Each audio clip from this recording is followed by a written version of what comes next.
ప్రతి వ్యక్తి ఇంట్లో శివలింగాన్ని పెట్టి పూజించి తీరాలి. పూర్వకాలంలో అందరిళ్లలో శివలింగాలు ఉండేవి, అవి లేకే వాళ్ళు మనం పాడైపోతున్నాం.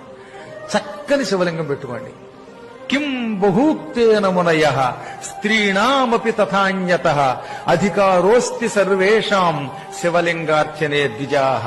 ఎందుకు ఇన్ని మాటలు? శివలింగం అందరిళ్లలో ఉండొచ్చు, అందరూ శివలింగాన్ని ముట్టుకుని పూజించవచ్చు. స్త్రీణామపి ఆడువారికి, తథా అన్యతః ఇతరులకు, అందరికీ శివలింగం మీద అర్చన మీద అధికారం ఉన్నది.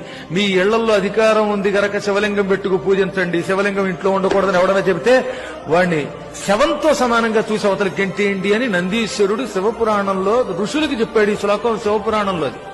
కాబట్టి అందరిళ్లలో లింగం ఉండాలి. ఇళ్లలో ఉండి తీరాలి తప్ప ఆ గుళ్ళోకి వెళ్లి మనం ముట్టుకోవడానికి దానికి నియమాలు ఉంటాయి. అక్కడ అర్చకులే పెడతారు. కానీ నీ ఇంట్లో నువ్వు లింగం పెట్టుకుని పూజించవచ్చు.